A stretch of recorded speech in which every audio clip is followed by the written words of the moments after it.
let's go to this. I found this interesting. There was a big story last week. The Southern Baptist Convention. I think 14 million. Sorry, it's the Slavery Baptist Convention. I'm sorry. 14 million Protestant Baptists voted. Well, the convention voted, and it applies to the 14 billion. I mean, Michael Knowles is so excited about this. He'll explain it to you.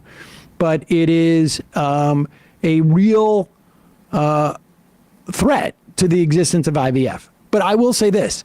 It is completely consistent with the perspective of these forced pregnancy advocates, that they would support the banning of IVF. Stick around for the end of this video, because I'm going to show you, and this is not something you rarely see. For whatever reason, like, this is something you rarely see. But I'm going to show you exactly what he considers a person in this. And it is going to blow your mind. Go ahead. One last religion story, because this is actually big news. The Southern Baptists yesterday took a vote to condemn IVF. I want to channel my inner Donald Trump when he was talking to Kanye West. I want to say, thank you, Southern Baptists. Very cool, extremely based. This is great stuff. Shows a great deal of perspicacity and ready bioethical insight. Politico reports the Southern Baptist Convention, this is the nation's largest and most politically powerful Protestant denomination, voted to oppose in vitro fertilization. Why? The resolution was passed by 11,000 almost so-called messengers to the SBC. They write that IVF, quote, most often participates in the destruction of embryonic human life. They've called on Southern Baptists to adopt and, quote, only utilize reproductive technologies that affirm the unconditional value and right to life of every human being. The resolution is non-binding. Look, we're talking about Protestants, Protestantism, a religious movement that is founded on being non-binding. So, still, it's pretty binding for being non-binding. It impels nearly 13 million Southern Baptists across 45,000 churches to condemn IVF. Really good, because the problem with IVF is, as they mention, in practice, it almost always results in the killing or perpetual freezing and eventual killing of a lot of babies. In fact, more babies even than Pause it for a second. He's referred to these as babies. As babies. Put up the chart. I'm going to go to this many times. That's cute. I'm going to show you a picture of this cute little baby. Oh, cherub here. Here it is. Oh, what a cute little baby. Boo, boo, boo, boo. Here we go, baby. Looks like a cigarette burn. Keep scrolling through. That's too Here large. Here come a baby. Here's a little baby's born right there. There's day 0. Here's day 1. And here comes the fertilization. Look at the little fertilization. And here's the good cell division. Here's the biopsy and possible transfer day. Here's the compacting. Here's the ballocyst forming. Look at the little ballocyst. Last day to transfer or freeze right there. So that day 6 there, that's baby. But when you scroll all the way up to day 1, that's not baby because not fertilized yet, right? No, this is baby. That baby. Right here's a little baby. Okay, let's go back to, let's listen to him. He's talking about a baby. And if the baby is alive, how can it be frozen for years and years and years? I mean, The little baby. How many babies can you freeze and then bring back to life? Yeah, go ahead. Right. Keep going.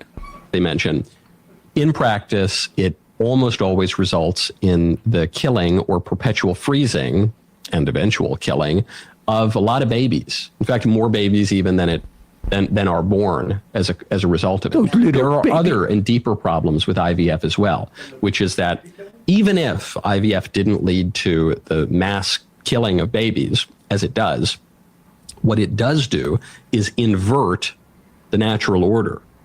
by insisting that parents, that adults have a right to a child. And this is a really big problem. We don't have a right to a child. The only person who can be said... You know, he says natural order.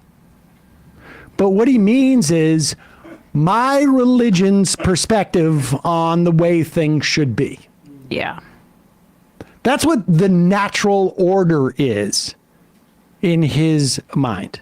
And with IVF, that's part of why they're targeting it, because they want, first of all, if you're a woman and you can't get pregnant on your own, or a person who can get pregnant, well, God's saying you're not worthy as a vessel for my incredible sperm. That's basically what they're saying. Or if you're an LGBTQ person and you want to freeze eggs, and say you have a successful implantation, but you want your child to be able to have a sibling in the future, that's what those frozen babies are about. It's because the egg retrieval process, it's more efficient and it's less cumbersome on the mother or the person who can get pregnant when it's happening at once, and then the fertilization can happen then, cheaper, less difficult physically. And then you can save one of those fertilized eggs for a future sibling.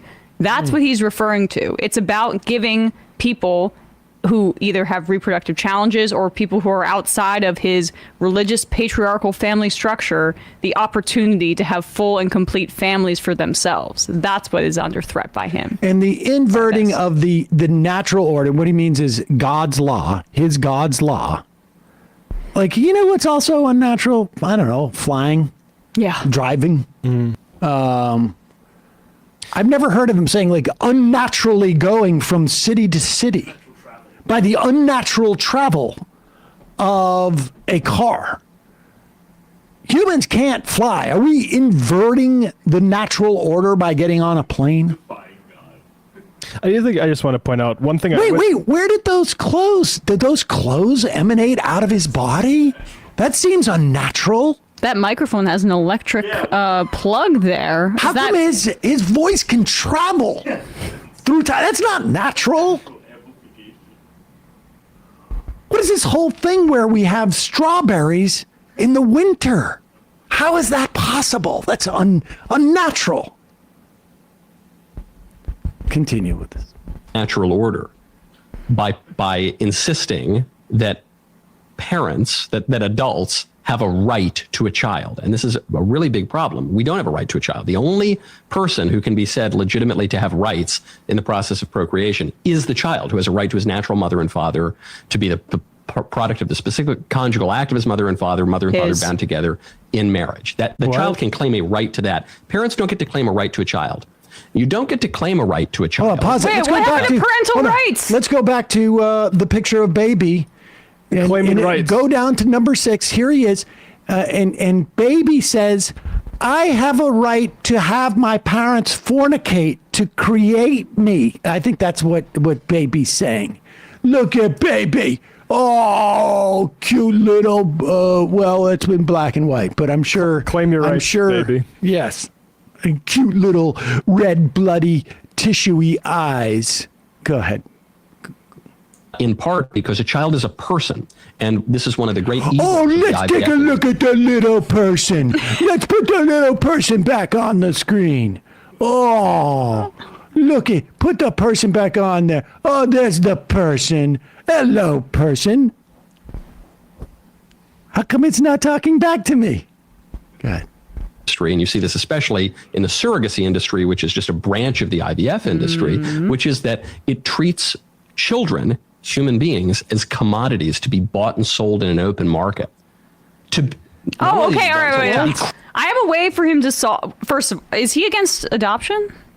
I would imagine he's not. So he only has a problem with the commodification of parenthood or fatherhood, motherhood, when it is a way to give women or people who can get pregnant and queer couples, gay couples, different options to create their own families, or people who have reproductive challenges, different options to create their own families. But when it comes to adoption, he doesn't care about that being a marketplace. All those adoption agencies are all free. There's apparently. a solution to that, which is the solution we should be inserting into all these conversations, which is that this should be publicly provided. I'll take one cue from Israel. We can decommodify that. Israel has provided free and virtual fertilization to all Israeli women under 45 since 1981 and to women up to 51 years if they use donor eggs as part of its publicly funded universal health insurance law. There you go. You don't have to worry about commodification, which I know you hate. Yeah, and I was actually thinking, you know what we should also do? Maybe we should do the same thing with all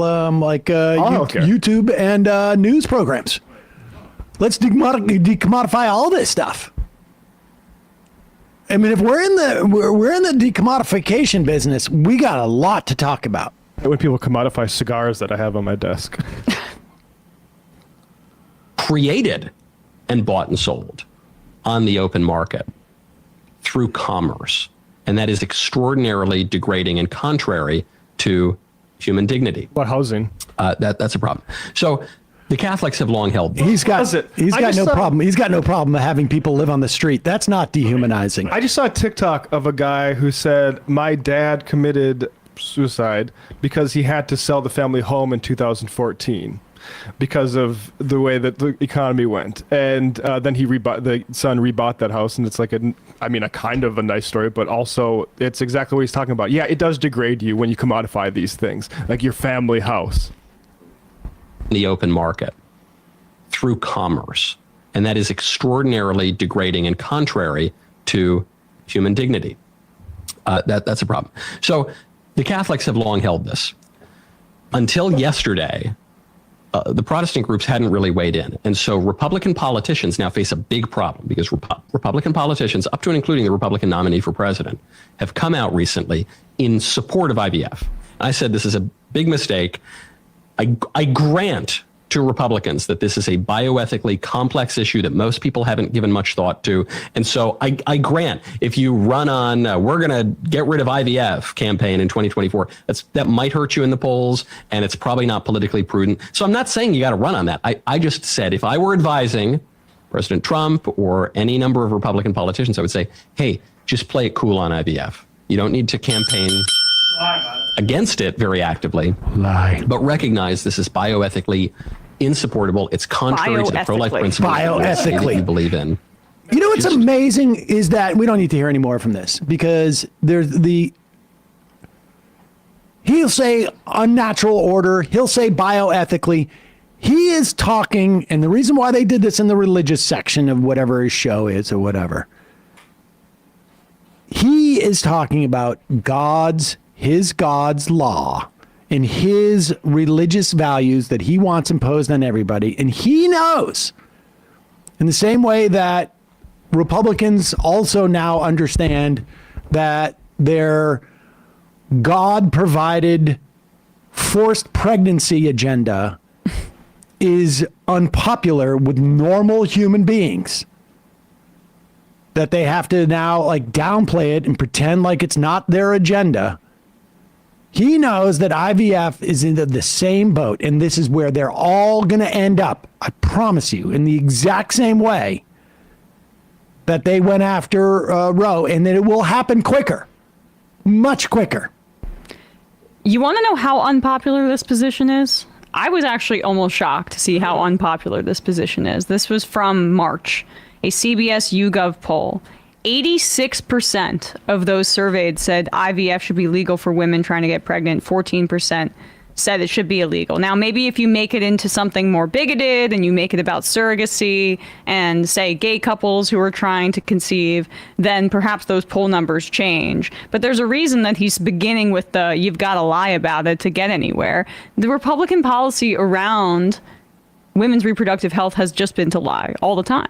And then when they get in power, they act, and then they lie again. And so that's why this is a big problem for them in the fall, and I'm glad that it is, because no one trusts them on this anymore. They said that we're going to leave it up to the states, and now right after the fact, you have Lindsey Graham coming up with a bill to curb and abortion on the federal level and regulate it like that. So they lie all the time about this. It's just they're lying for the Lord. And this is where they're going. He's basically telling them, look, you don't have to full on lie. Just avoid answering the question because you know where this is going. Hey, folks, don't forget to hit the subscribe button and check out our daily show. We do it every day at 12 p.m. Eastern for about 2.5 hours. We even take phone calls. You should check that out.